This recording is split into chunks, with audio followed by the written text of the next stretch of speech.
उज्जैन के विक्रम उद्योगपुरी में विस्तार के लिए जमीन अधिग्रहण की जा रही है, जिसका कई किसानों और जमीन मालिकों द्वारा विरोध किया गया। इसी बीच जमीन अधिग्रहण को लेकर एमपीआईडीसी ने चर्चा की और इसे सभी पक्षों के साथ ही उज्जैन के विकास के लिए फायदेमंद बताया है।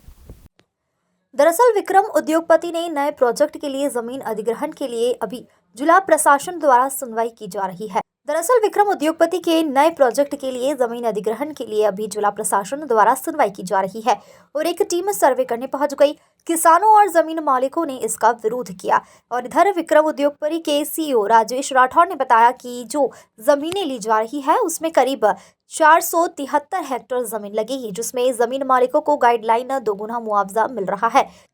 कुल प्रोजेक्ट 488.798 हेक्टेयर का है और इसमें से 15 हेक्टेयर सरकारी जमीन है और 473 से ज्यादा हेक्टेयर निजी जमीन है, जिसमें 7 गांव शामिल है। सबसे ज्यादा जमीन इसमें नरवर की अधिग्रहित होगी, जो कि 235 हेक्टेयर है और इसके अलावा माधोपुर की 12 है, गाबड़ी की 50 है, मुंजाखेड़ी की 28 है और चैनपुर की 92 है,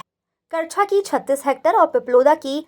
23.660 हेक्टेयर जमीन ली जाना है। साथ ही बताया गया कि किसी किसान का मकान इनमें नहीं हटाया जाएगा। जो प्रोजेक्ट सभी पक्षों, किसान और जमीन मालिकों के हक है। उज्जैन में व्यापार और रोजगार के लिए काफी योगदान मिलेगा, इसलिए सभी पक्ष इसमें सहयोग करें।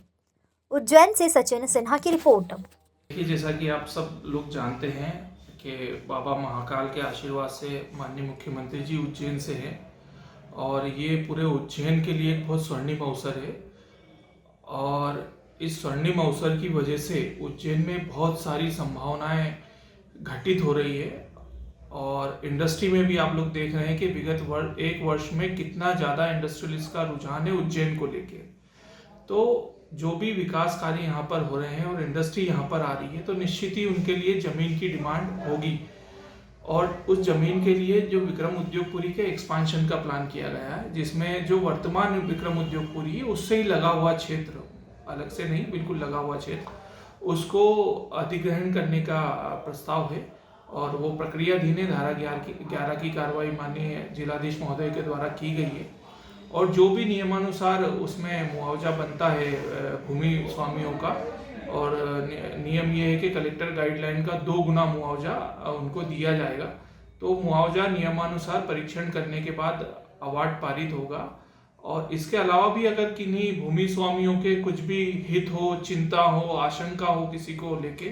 तो माननीय जिलाधीश महोदय भी सभी विषयों पर चर्चा करने के लिए तत्पर है और मैं स्वयं भी विक्रम उद्योगपुरी में रहता हूँ। वहीं कुछ लोग मेरे पास चर्चा के लिए भी आते हैं, बातचीत भी होती है, तो हम सभी लोग चर्चा के लिए तत्पर हैं। लेकिन मैं यही आग्रह करूंगा कि एक स्वर्णिम अवसर है पूरे उज्जैन के लिए, तो इसका सदुपयोग किया जाना चाहिए और ज़्यादा से ज़्यादा उज्जैन का विकास हो सके, ये सबको सुनिश्चित करना चाहिए। निश्चित ही जिस तरह के विक्रम उद्योगपुरी की परिकल्पना की गई थी और जिस तरह के प्रयास माननीय मुख्यमंत्री जी द्वारा किए जा रहे हैं, उसका लाभ पूरे क्षेत्र को मिलेगा, पूरे मालवा रीजन को मिलेगा और सबसे ज़्यादा लाभ उज्जैन जिले को मिलेगा और जो सबसे सन्निकट है उस इंडस्ट्रियल एरिया के, उनको सबसे ज़्यादा लाभ मिलेगा। मैं खुद आप लोगों को सुझाव दूंगा कि आप गोपनीय रूप से जाइए, वहाँ पे लोगों से बातचीत करिए कि विक्रम उद्योगपुरी के आने के बाद, माननीय मुख्यमंत्री जी के प्रयास के बाद, इंडस्ट्री आने के बाद उन लोगों के जीवन में क्या सकारात्मक चेंज आए, वो खुद आपको बताएंगे कि रोजगार की दृष्टि से, काम धंधों की दृष्टि से, जमीन के भाव की दृष्टि से, रियल एस्टेट